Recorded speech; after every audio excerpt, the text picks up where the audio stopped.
TV Batuíra Portugal. Para lá do amanhã. O sono e os sonhos. Temos realmente revelações durante o sono do corpo físico? O que acontece quando adormecemos e penetramos no mundo invisível através do sono? E durante este sono, é possível reencontrarmos conhecidos e afetos desta e de outras vidas? Enquanto o corpo repousa, podemos ser alertados pelo nosso guia espiritual sobre possíveis erros que estamos a cometer na nossa vida? Destes encontros noturnos, o que é que se pode trazer para a vida prática? Este livro responde a estas e outras dúvidas intrigantes, mostrando com base em importantes autores como podemos ser beneficiados se aprendermos a prepararmos-nos para este desligar que acontece todas as noites.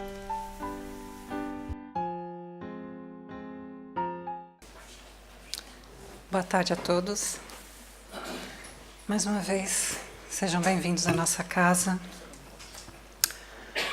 Que Jesus nos ampare, em especial hoje. Que a equipa médica daquele que iremos falar hoje também possa nos intuir e nos acompanhar durante esta palestra. Vamos começar com este capítulo do Evangelho segundo o Espiritismo, que nos fala do homem de bem, do sede perfeitos. Porque acredito que estas palavras, esses dizeres, representam muito bem a figura, a personalidade que iremos trazer aqui hoje. Porque foi através de todas essas características que ele atuou no mundo. E aqui vemos no Evangelho que nos diz assim: o verdadeiro homem de bem é aquele que pratica a lei de justiça, amor e caridade. E ele, enquanto esteve na terra, atuou na política, fazendo a política bem compreendida, no jornalismo honesto, na medicina desinteressada, na assistência a todos carenciados, trouxe benefícios não só à comunidade onde ele atuou, como deixou um legado para a humanidade. E até hoje ele é lembrado e requisitado, e tem uma grande equipa que o acompanha.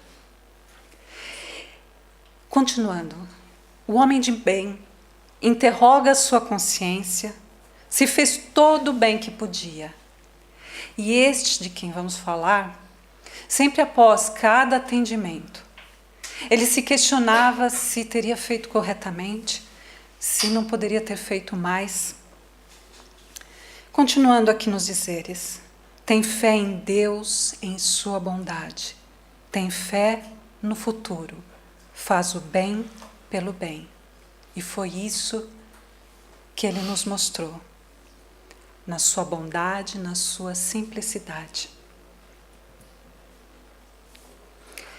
Falando do contexto, primeiramente, quando ele veio, o contexto planetário, ou seja, século XIX, vamos ver então, entre 1800 e 1900, grandes transformações envolviam a Terra.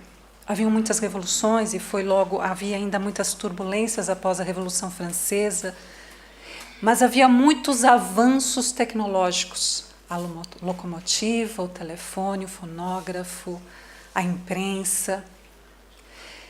E chegaria o Consolador prometido, justamente nesse século, através do espírito de Kardec, mas que ele não estaria sozinho. O faria acompanhar uma pleiade de espíritos de grande escola para auxiliar nessa sua missão, nessa sua tarefa. E diz-nos que no mundo espiritual, nesse contexto, nesse início do século, que Ismael reúne na espiritualidade, o espírito de Ismael, uma grande assembleia de muitos espíritos representando várias partes do planeta, para justamente transmitir o que ia acontecer no planeta. Então, neste livro, psicografado por Chico Xavier, ele nos diz assim: irmãos, o século atual será assinalado pelo advento do Consolador à face da Terra. E aí ele se dirige a um espírito em especial na plateia e diz assim: descerás as lutas terrestres com o objetivo de concentrar as nossas energias no país do Cruzeiro, dirigindo-as para o alvo sagrado dos nossos esforços. Arregimentarás todos os elementos dispersos a fim de que possamos criar o nosso núcleo de atividades espirituais dentro dos elevados propósitos de reforma e regeneração. O Consolador prometido chegaria no velho mundo e depois iria para a pátria do Evangelho. Então foi nesse contexto que reencarna Adolfo Bezerra de Menezes Cavalcante, nosso doutor Bezerra de Menezes, considerado como médico dos pobres. Agora, em 29 de agosto, faria aniversário, foi em 29 de agosto de 1831 que ele reencarna. Ele reencarna no Ceará, ao norte, nordeste do Brasil, e ele reencarna em Riacho do Sangue, e ele foi então, como falei no início, um médico, escritor, jornalista, político, ou seja, presidente da Câmara, como diríamos, eleito e reeleito, foi presidente da Federação Espírita Brasileira e um grande expoente da doutrina espírita. Portanto, daqueles que distribuiu mesmo seus talentos, atuou em várias áreas. Vamos tentar fazer um resumo dos principais pontos da sua vida, falando da família e como é importante o núcleo familiar para a nossa formação, para aquilo que o espírito vem a reencarnar, para o seu objetivo naquela reencarnação. Ele foi criado sob rígido clima de dignidade, respeito e religiosidade. E a sua família foi formada para ajudar a cumprir a sua missão, ou seja, baseada na honestidade, na honradez do pai e do avô, da fé de sua mãe. E eles, como eram ligados à política e ao militarismo, eram católicos praticantes, fervorosos, portanto, ele tinha aqui uma boa formação, uma boa base, e tinha também a religiosidade, a fé que lhe foi transmitida. Ele casou por 2 vezes, na primeira ele enviuvou, teve 2 filhos e depois 7 filhos no segundo casamento.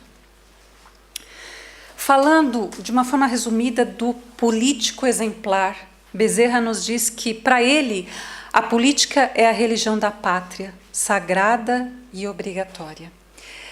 E o que ele representou, e nós temos isso num dos nossos jornais aqui da editora Verdade e Luz, falando sobre a política que ele exerceu também. Ele não dependeu de favores do governo, ele defendeu os mais carenciados, ele trabalhou em defesa dos consumidores, da estabilidade dos professores, da causa ecológica, da inclusão social dos escravos na época, quando houve a abolição da escravatura, e ele trabalhou para que eles fossem bem formados, para poderem se inserir na sociedade. Então, a preocupação dele de como eles seriam acolhidos na sociedade.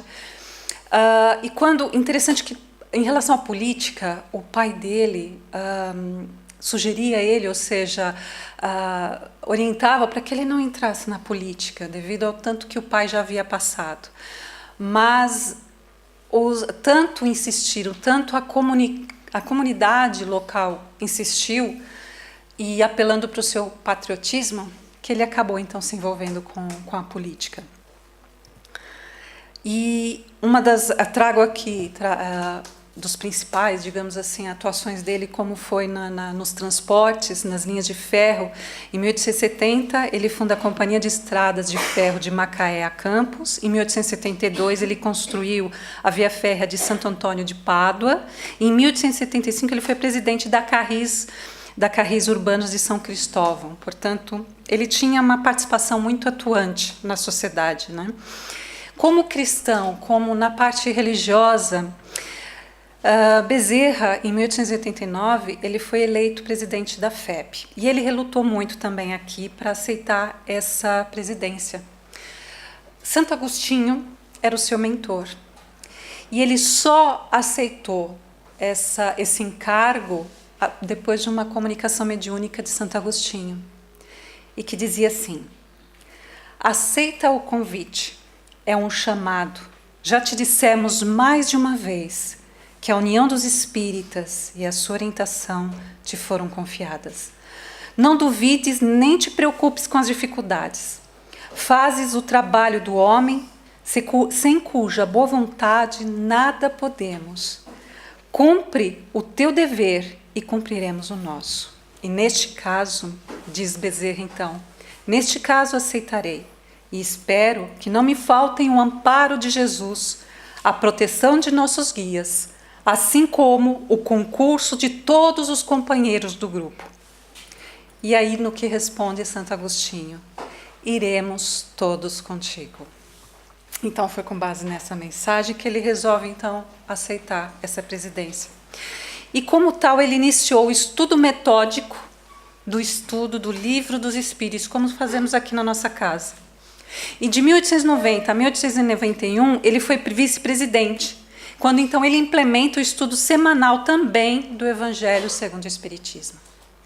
E gostaria de trazer aqui 2 casos, são muitos os casos para a gente escolher, é até difícil, 2 casos que eu acho assim, significativos, né, de quem era esse grande espírito.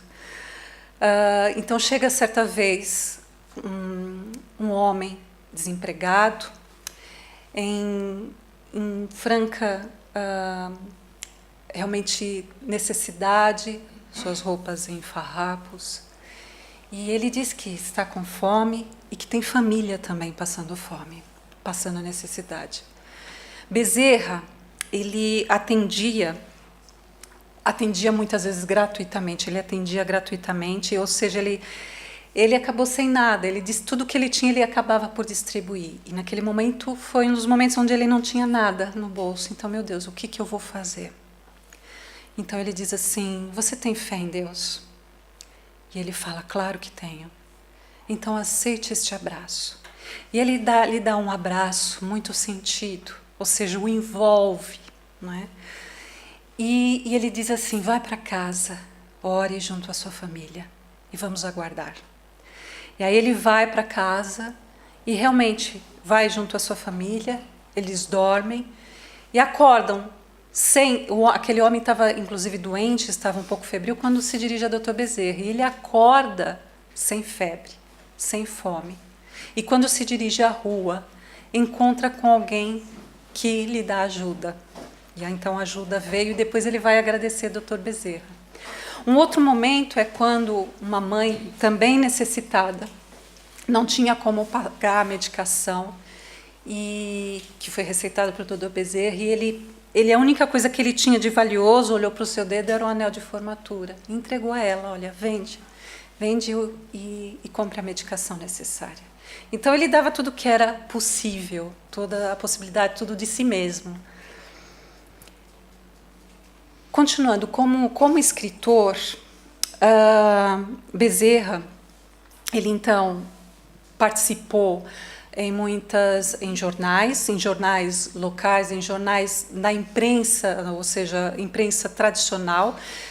No caso, O País era um jornal de grande veiculação, era dirigido na época por Quintino Bocaiúva, e onde ele ele escrevia como Max, que era um pseudônimo no que ele assumiu, e falando do espiritismo bem compreendido, fazendo a propaganda do espiritismo, esclarecendo, não é? E ele também participou do jornal O Reformador, Ele escrevia sobre a escravatura. Então, neste de 1884, ele publica a obra A Escravidão no Brasil e Medidas que Convém Tomar para Extingui-la sem danos para a nação. Ou seja, para que a transformação, né, que a abolição fosse feita num processo de tranquilidade e uma transformação, né, tranquila, correta.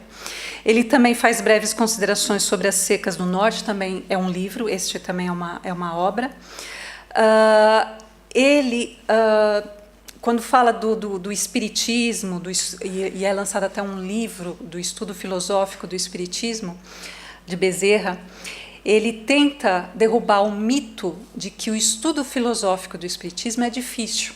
Então ele mostra a simplicidade do evangelho, com aquela grande eloquência como orador, e ele tenta então ajudar as pessoas a estudarem, né, e tenta então derrubar esse mito. Quando ele desencarna, em 11 de abril de 1900, no Rio de Janeiro, Leon Denis, né, um dos conterrâneos, né, um dos espíritos que também nasceu, né, reencarnou também para ajudar o trabalho de Kardec, disse assim: quando tais homens deixam de existir, enluta-se não somente o Brasil, mas os espíritas de todo o mundo. O como eles se comunicavam, o como ele era admirado e respeitado. Depois desse breve resumo, que o ano passado falei com mais detalhe de todas essas partes, esse ano gostaria de fazer apenas esse resumo do que foi a vida de Dr. Bezerra, a última encarnação, mas ir um pouco mais longe e buscarmos como é que foi para ele chegar até aqui, como é que foi o caminho. E para isso nós vamos buscar nesta obra o 13º Apóstolo, onde vamos ver então todo esse percurso. E vamos começar com a história de Zaqueu, quando encontra com Jesus. É interessante que Humberto de Campos, quando nos conta esta história, ele nos diz que antes de Zaqueu encontrar com Jesus, os discípulos, eles já condenavam a riqueza na interpretação deles. Eles obrigavam a todos aqueles que queriam seguir a Jesus que doasse todos os bens. E eles se questionavam muito e se debatiam muito entre eles sobre isso, sobre essa doação total, sobre condenar a riqueza e condenar o rico. E Jesus não entrava em discussão, apenas acompanhava, porque ele sabia que no momento certo ele conseguiria explicar e dar a lição. Então foi quando Jesus, na entrada para Jericó, então Zaqueu, sabendo da chegada de Jesus, ele como de baixa estatura, naquela multidão toda, ele tenta então subir num sicômoro, uma espécie de figueira, numa árvore, para então tentar ver Jesus chegando. Então quando Jesus o localiza e diz, desce rapidamente, hoje nós ficaremos na sua casa. E ele todo contente por aquela acolhida, então desce e acompanha Jesus, e Jesus, Humberto de Campos narra que então Jesus vai lado a lado com Zaqueu até a sua casa, e os apóstolos muito admirados e indignados como aquele homem cobrador de impostos, rico, e Jesus dando atenção àquele pecador por justamente todas essas características. E Jesus o ouvindo, até nas suas palavras mais corriqueiras, e dando toda aquela atenção, como nos narra Humberto de Campos. E aí quando chegam à casa de Zaqueu, e quando os discípulos então se veem sozinhos com Jesus, eles questionam, né, como pode dar atenção assim. E aí Jesus fala assim: mas acaso vocês acreditam que o Evangelho veio para transformar todos em mendigos? Ele falou: ditosos são aqueles que podem distribuir seus bens a todos, possa partilhar. E bem-aventurados também são aqueles que possam distribuir as suas possibilidades, aumentando a possibilidade de tantos outros. Ou seja, no bom emprego da riqueza. Então, Naquele momento, Jesus o acolhe e Zaqueu sente essa acolhida, ou seja, que ele é compreendido, né? Encontra eco em seu coração, e é quando então ele resolve doar todos os seus bens e mudar, porque aquilo fez então dar sentido à sua vida.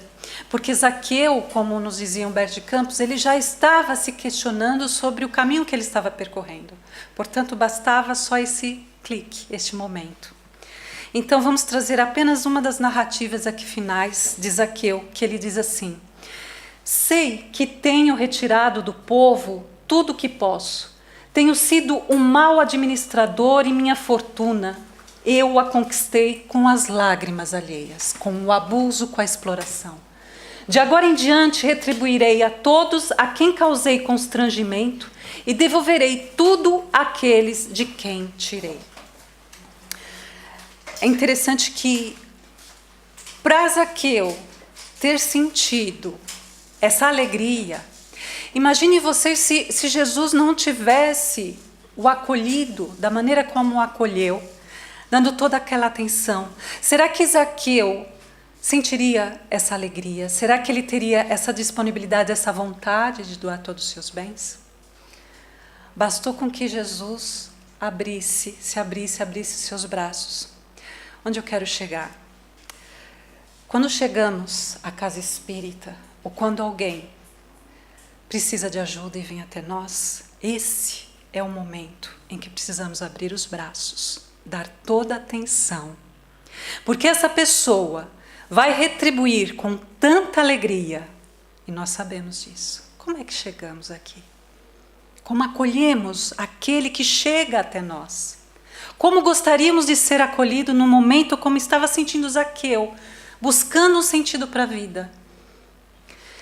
É interessante porque Zaqueu havia perdido a esperança, como nos diz Humberto de Campos, que aquele espírito estava sentindo, por que ele deu aquele clique nele, é porque ele já estava a buscar aquilo e conseguiu encontrar a olhar para Jesus.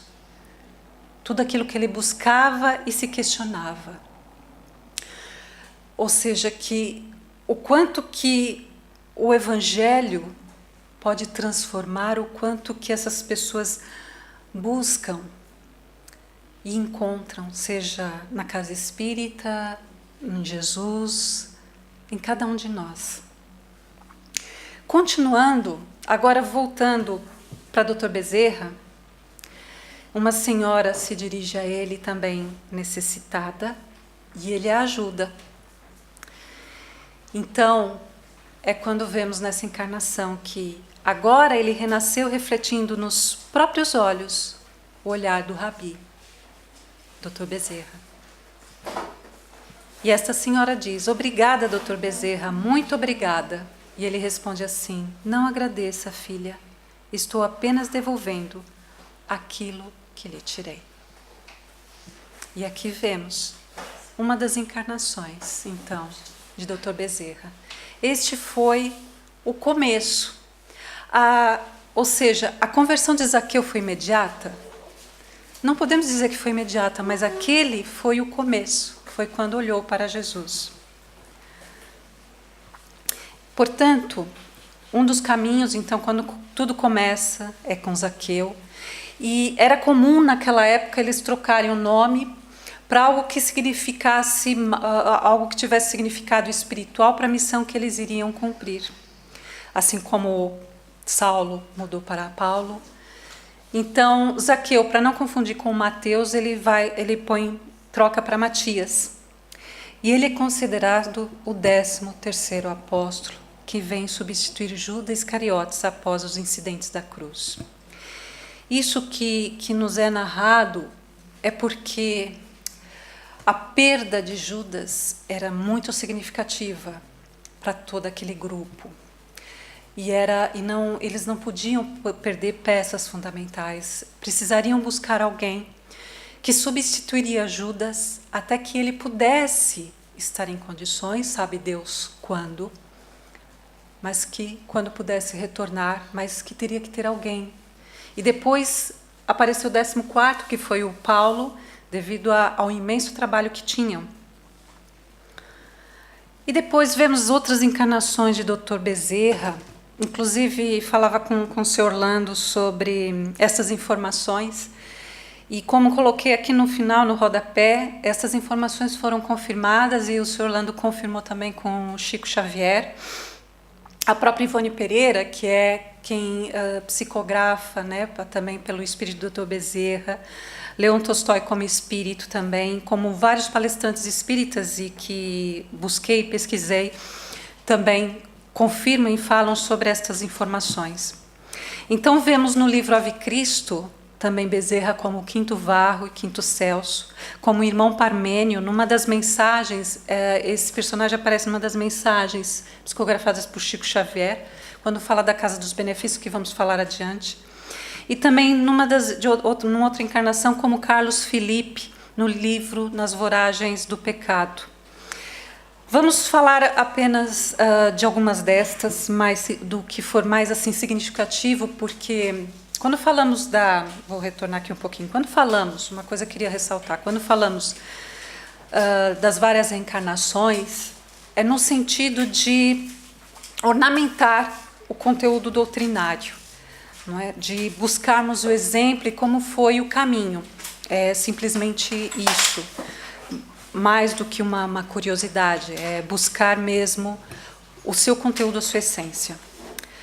Então, vamos falar sobre a coragem da mudança de Zaqueu, porque foi muito difícil que ele teve que enfrentar os obstáculos pela sua profissão como próprio cobrador de impostos, a sua própria condição física, condição social, ou seja, foram muitos obstáculos e, como falei, no início ele era até julgado pelos apóstolos, né, até conquistar aquele espaço. Então ele só realmente entrou na Casa do Caminho, que a Casa do Caminho foi formada pelos apóstolos, por Pedro e Tiago, após o incidente da cruz, e foi aí que ele começou a ingressar e se aproximar dos apóstolos.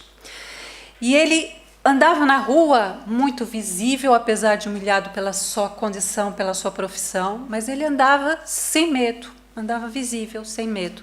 Então ele dizia assim: eu não me ocultei das autoridades, receando censura ou prisão, nem tive preconceitos. De grande coragem, para aquela época principalmente.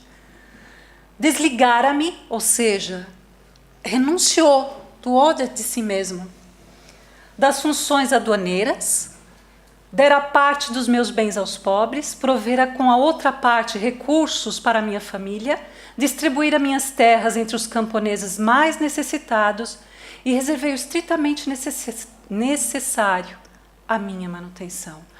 Foi uma grande transformação, uma grande coragem, um espírito que tinha na sua essência um grande valor para conseguir fazer isso, ou seja, tinha ali uma base, um preparo. Por isso que quis buscar essas duas passagens do Evangelho, onde Jesus disse assim: se alguém quer acompanhar-me, negue a si mesmo, tome a sua cruz e segue-me.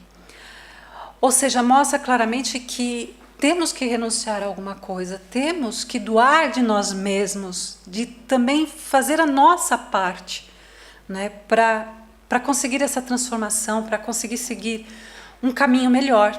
E para tudo nós vemos isso, nós temos que trabalhar, não é? No Evangelho segundo o Espiritismo, no capítulo 16, quando fala justamente sobre não se pode servir a Deus e a Mamon, e sobre o emprego da riqueza, ou seja, quando Jesus fala justamente para entregar tudo o que tem e segui-lo, é justamente um teste para ver se a pessoa se desapega, é desapegada. Ou seja, não é que deve entregar realmente tudo, mas o quanto ela é desapegada para seguir em frente, o quanto que esse apego é obstáculo para ela. Esse é que é o verdadeiro teste. Ou seja, e que vale mais alguém que saiba empregar bem a riqueza em prol de outros, que esse é o verdadeiro objetivo, né, desse recurso. Então, para que isso também fique muito bem entendido. Então, vamos falar da Casa do Caminho. A Casa do Caminho, no início, então, foi formada pelos apóstolos, depois da crucificação. Foi formada por exemplo, Barnabé, José de Arimateia, Nicodemos, Alfeu, Cusa, Zebedeu, Jairo, própria mãe de Jesus, pelos apóstolos todos. Então, a Casa do Caminho ela é estruturada. E cada um, segundo as suas possibilidades, entregava seus recursos aos cuidados dos apóstolos. Em seguida, veio a divisão das primeiras tarefas internas e cada qual ajudaria primeiramente no que soubesse fazer de melhor. E assim foi constituída a casa. Matias, que era Zaqueu, né? Como ele tinha uma grande influência assim, nas letras, escrevia bem, se comunicava bem, então ele se ofereceu ao ensino, principalmente à infância e à juventude. E à noite ele era um enfermeiro dinâmico e atencioso. É interessante porque essas características mantiveram-se até os tempos de hoje, não é?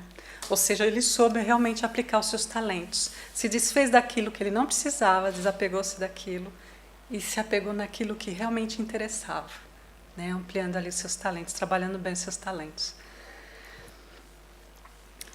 E como foi o encontro de Zaqueu e Maria? Porque hoje nós sabemos também da história, né, das Legionárias de Maria e do convite de Maria a Dr. Bezerra. Mas vamos ver aqui atrás a Zaqueu. Foi aí nesse primeiro grande encontro da comunidade cristã que Maria foi apresentada à alma terna de Matias. Era um reencontro de almas. E Zaqueu emudeceu como magnetizado. Senhora Maria, seu filho foi o único amigo que tive na vida, fora do meio dos publicanos, o único que me compreendeu. E ela responde: deixa-me chamá-lo de filho também, pois todos os que servem a meu filho e a seus amigos ceareiros são meus filhos do coração.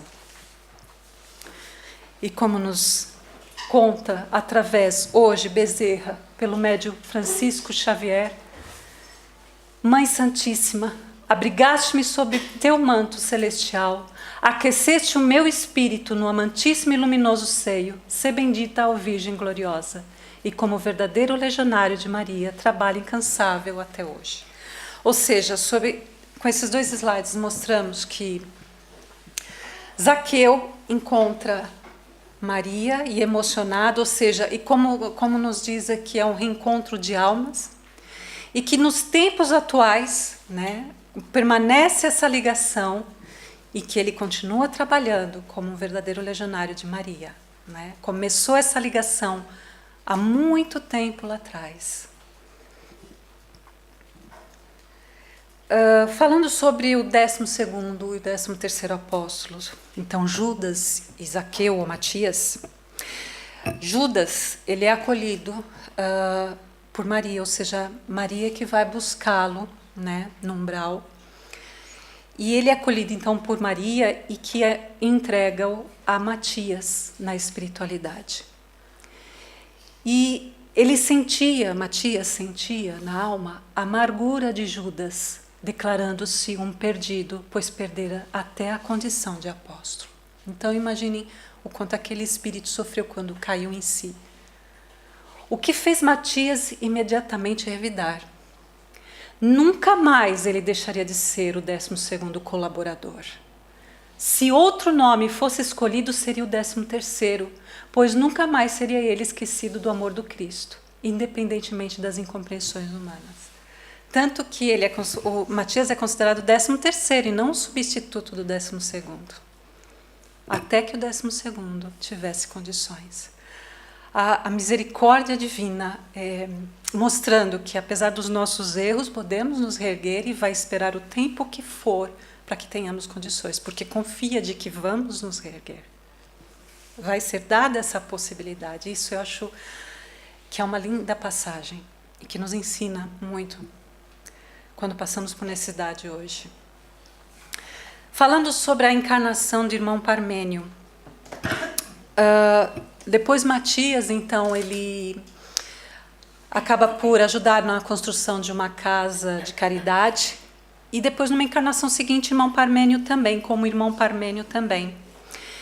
E nas duas encarnações, como Matias e como irmão Parmênio, ele vê a sua obra de caridade incendiada e desencarnando nessas 2 encarnações através do incêndio, devido a antipatizantes. E essa casa, que foi construída pelo irmão Parmênio, era chamada Casa dos Benefícios. O culpado, que foram personagens diferentes nas 2 histórias, nessa última história, o culpado se arrependeu e passou, naquela mesma encarnação, logo a seguir ele se arrependeu e passou a ser um humilde e dinâmico colaborador dessa casa espiritual. E todos aqueles que foram envolvidos, né, na destruição dessas 2 casas, nas 2 encarnações, eles voltaram depois também para reconstruir essa Casa dos Benefícios, que vamos ver mais adiante. Mas o que eu gostaria de chamar aqui a atenção é o como a nossa intolerância à ideia do outro, as diferenças de ideias, levam a extremismos.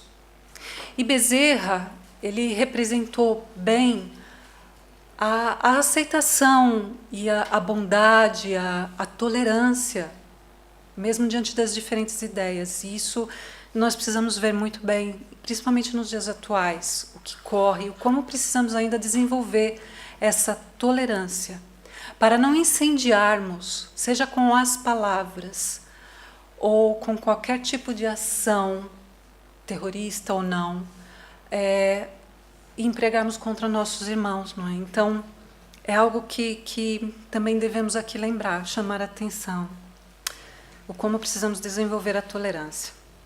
Mas então, essa Casa dos Benefícios foi reconstruída hoje no atual Rio de Janeiro. No Grupo Espírita Regeneração, Rio de Janeiro, existe a história de que esse grupo é a reconstrução de uma casa humanitária destruída pelo incêndio pelos aborrecidos da luz. E por Chico Xavier, Bezerra nos diz: é necessário reestruturar a Casa dos Benefícios que menosprezamos. E ele posteriormente, então, dita a história da destruição dessa Casa dos Benefícios. Então, ele narra toda a história como irmão Parmênio. E nessa narração fica também todos aqueles espíritos envolvidos e aqueles que estavam trabalhando com ele, também prometeram que voltariam para reconstruir essa obra.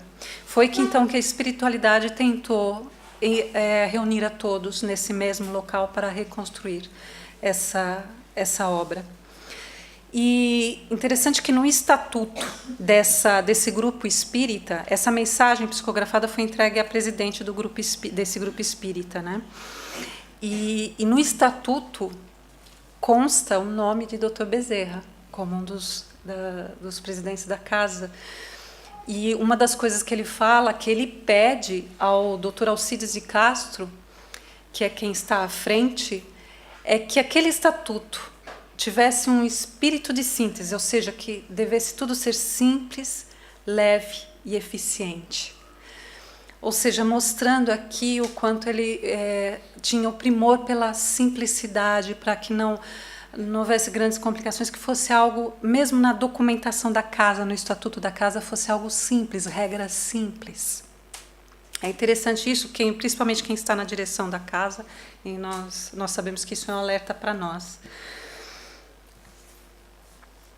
Depois, como na reencarnação do conde Carlos Felipe, então, esta família, Bittencourt de La Chapelle, reformista, tendência luterana, ou seja, vemos aqui novamente ligado à religião, né, Martim Lutero, com ideias sempre revolucionárias, não é? E que isso representava o cristianismo primitivo no coração, ou seja, aquele cristianismo puro. Eles tinham uma vida austera no campo e trabalhosa entre o amanho da terra, entre os estudos e meditação acerca das Santas Escrituras. Então vemos aqui, sabemos que Dr. Bezerra, quando ele começa no Espiritismo, nesta última encarnação, ele depara com a Bíblia.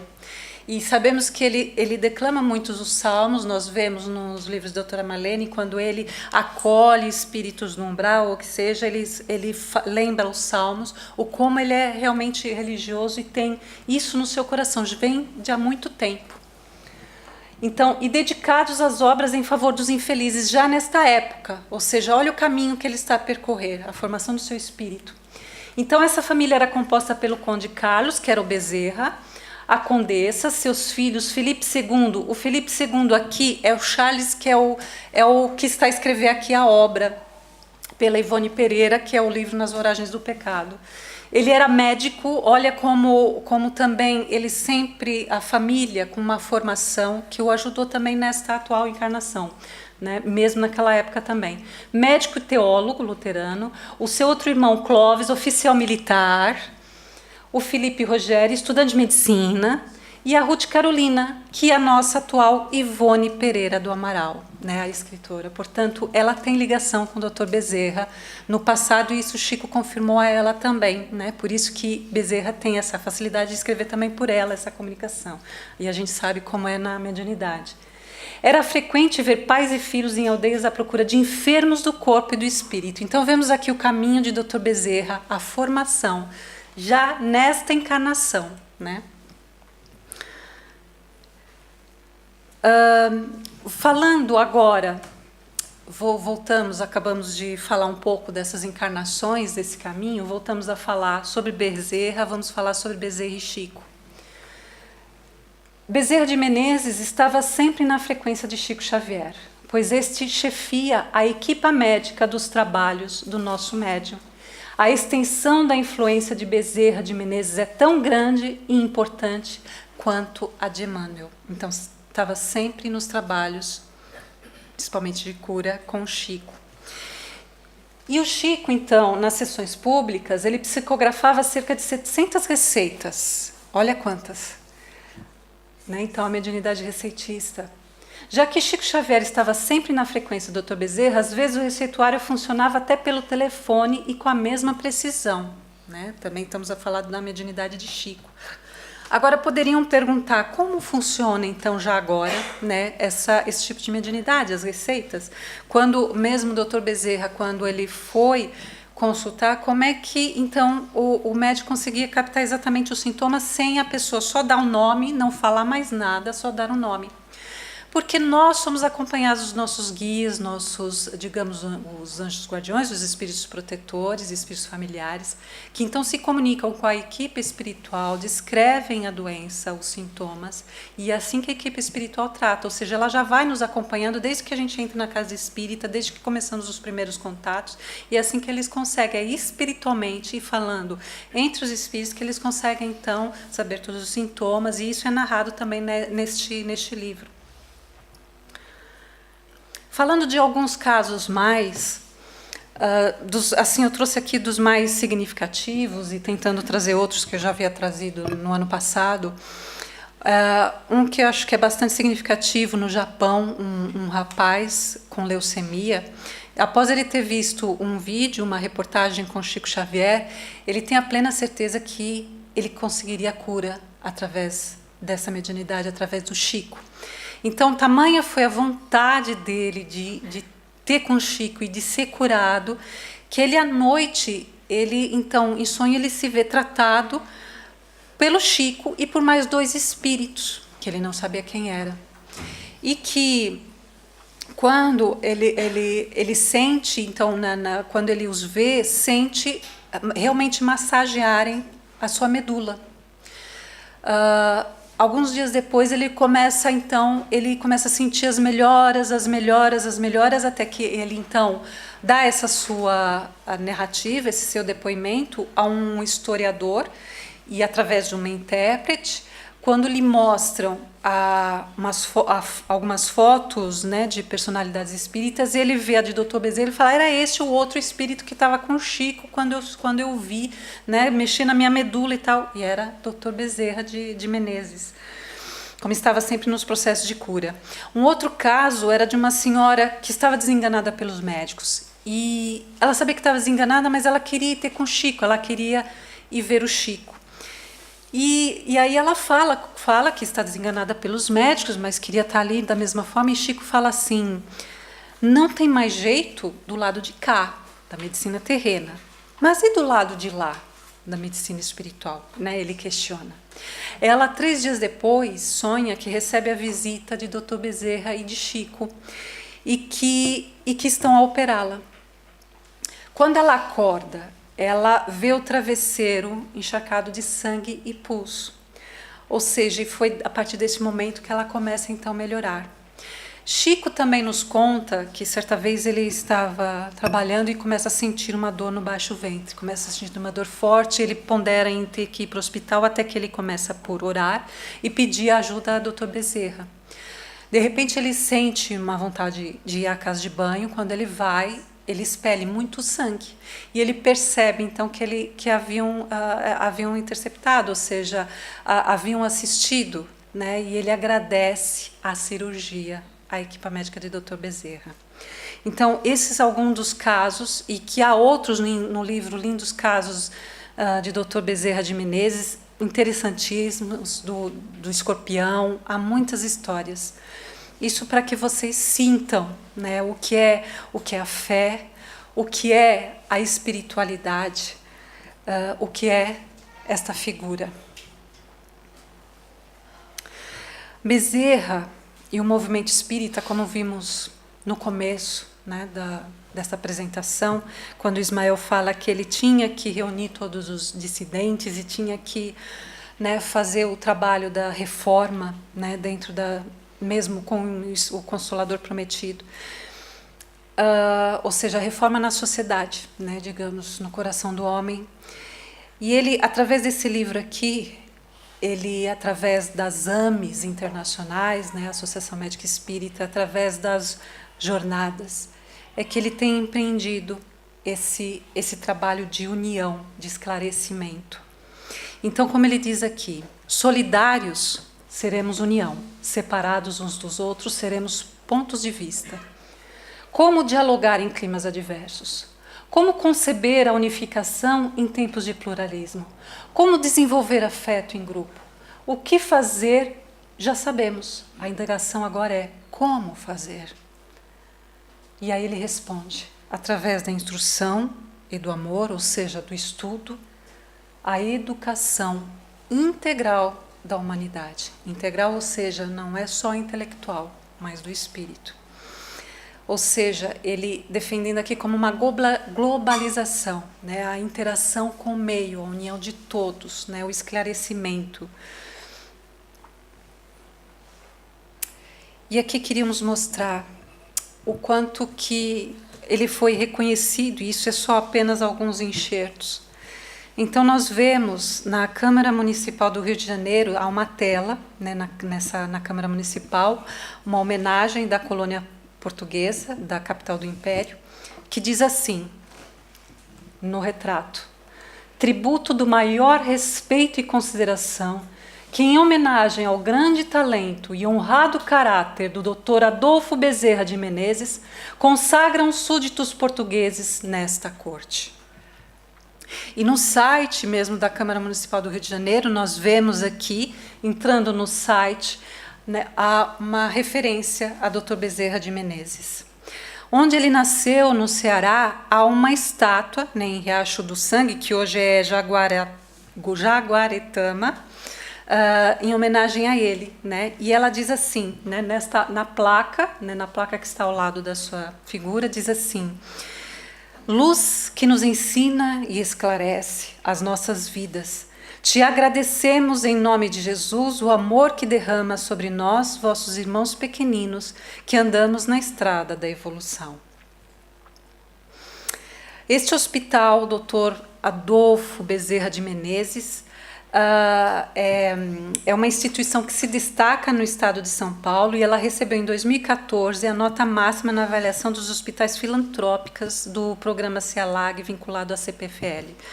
É um hospital espírita especializado em pacientes com transtornos mentais e dependentes químicos.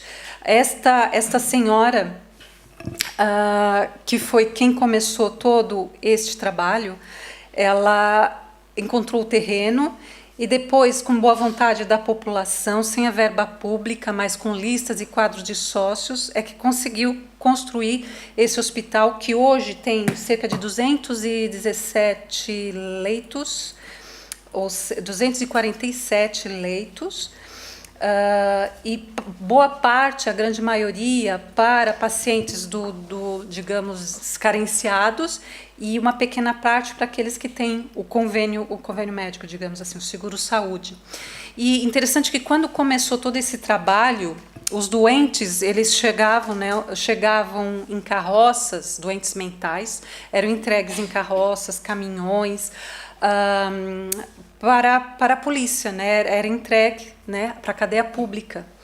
E até que um dia eles se lembraram em entregar, por que não entregamos para os espíritas?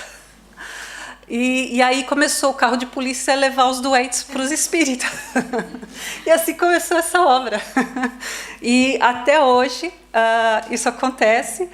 E eles foram ajudados, esse hospital foi construído, interessante, foi ajudado pelo delegado e pelos policiais, ajudaram também a fazer a lista dos sócios, né, a contribuir para isso. Eles viram que era importante, é interessante, é caricato.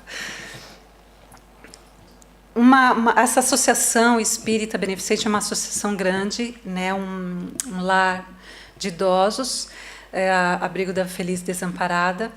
Esse particularmente eu conheci, visitava com a minha mãe e com a minha sobrinha. Interessante que os quartos, as salas, tinham cada um nome de uma entidade espiritual. E a gente visitava, tinha a ala feminina, a ala masculina. Era interessante como nos acolhiam ali. E acho interessante como está na página do site dessa entidade, que diz assim: não importa a distância que nos separa, já que há um céu que nos une. E é interessante. Também, então, é a Associação Espírita Beneficente Dr. Adolfo Bezerra de Menezes. E falar também, claro que não podemos esquecer, do reconhecimento da própria espiritualidade, que é narrada aqui neste livro, ou seja, depois de 50 anos do desencarne de Bezerra, estão reunidos uma pleiade de espíritos. E chega a Celina, né, representando ali Mãe Santíssima, a pedido dela, faz o convite a Dr. Bezerra para que ele possa ir para regiões mais altas e desenvolver o seu trabalho. No que ele fica comovido, agradece, comovido, mas que pede para continuar na Terra enquanto houvesse ainda um espírito em sofrimento aqui. Então ele resolve não ir para outras paragens, mas ficar junto a nós. E uma mensagem final de Dr. Bezerra aos Zaqueus da atualidade. Todos sois Zaqueus diante da vida, todos sois milionários da oportunidade e do serviço, no abençoado corpo que vos permite sentir, pensar, agir, trabalhar, construir e sublimar na causa do bem eterno. Mostrando a sua ligação, então, a sua mensagem, que ele sabe muito bem o que isso significa a todos nós. A esse, então, o médico dos pobres, que representou mesmo a bondade, a caridade, a justiça, o amor, como disse no início, mostrou essa frase: fora da caridade não há salvação. Através de toda a sua generosidade, a sua missão e tudo que ele fez aqui. Eu espero ter conseguido passar essa difícil tarefa de passar o que esse espírito representa a todos nós. E o quanto ele trabalha na espiritualidade através de uma grande equipa espiritual, como a gente fala, a equipa médica espiritual do Dr. Bezerra. O quanto ele atua, o quanto as áreas que ele atuou, que ele nos ensinou, que ele deixou o seu legado. Ele recebeu muitos ataques, mas mostrou dignidade, seguiu em frente, não desistiu. É um grande exemplo para nós, que eu acho que é o que nós precisamos agora. E para quem quiser se aprofundar nas leituras, eu gostaria aqui de deixar alguns livros pela Ivone Pereira, através do Espírito Dr. Bezerra, outras obras do Evangelho, do Futuro, obras escritas por ele, e obras que falam sobre a vida de Dr. Bezerra, em especial este livro A Coragem da Fé, que ele diz diretamente aos trabalhadores espíritas, e como as mensagens todas que ele diz, que ele fala aos trabalhadores espíritas, sempre refere filhos, ele dirige a nós como filhos, e é assim que a gente identifica Dr. Bezerra. Eu vou passar aqui novamente, esses então são os que falam muito da vida dele, esse nosso jornalzinho. E esse através de Ivone do Amaral Pereira. Agradeço muito a vossa atenção, a paciência com que estiveram aqui me ouvir. Desejo-lhes muita paz.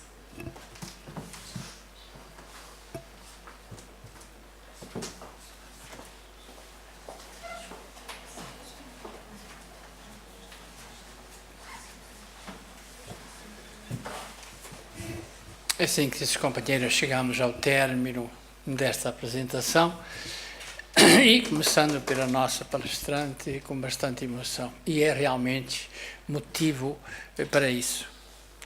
A nossa casa tem desenvolvido um trabalho muito importante em termos de medicina e espiritualidade, quer nos seminários, quer nas jornadas, e nós sabemos através do nosso querido Batuíra, que foram contemporâneos, Batuíra em São Paulo, Dr. Bezerra no Rio de Janeiro.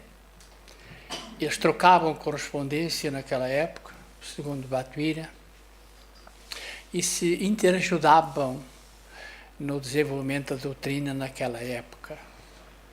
E nós devemos muito a esse espírito, Dr. Bezerra, porque para realizarmos aqui no nosso país, dentro de uma universidade, umas jornadas espíritas, precisou de ter muita ajuda para essa finalidade e para desenvolver um trabalho que depois abriu a porta para a Europa aos palestrantes que por aqui passaram.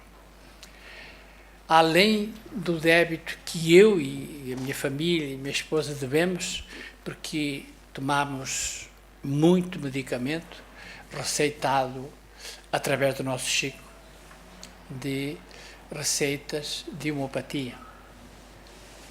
E vimos também na nossa casa o quanto ele, Dr. Bezerra, tem ajudado e ajuda permanentemente. Sentimos-nos muito gratos nós termos essa referência desse luminário, assim como Batuíra e tantos outros, que têm trabalhado em favor da humanidade. E ele tem sido sempre aquele espírito que está presente no trabalho que nós desenvolvemos na medicina e espiritualidade. Lembra-me aqui, certa vez, numa comunicação de Batuíra, que Batuíra dizia o seguinte: naqueles dias que as trevas são mais trevas, naturalmente que naquela época para desenvolver o espiritismo foi muito difícil, e só nós lendo a obra verifica o quanto foi difícil. Recebi uma missiva do nosso venerável Dr. Bezerra de Menezes, que me veio alegrar e ajudar muito para eu caminhar na minha tarefa. Portanto, eles foram contemporâneos e hoje trabalham simultaneamente no desenvolvimento da doutrina. Por isso, sentimos-nos altamente devedores e muito gratos, e que realmente traz muita emoção. Por isso, nós vamos novamente encerrar pelo caminho da prece.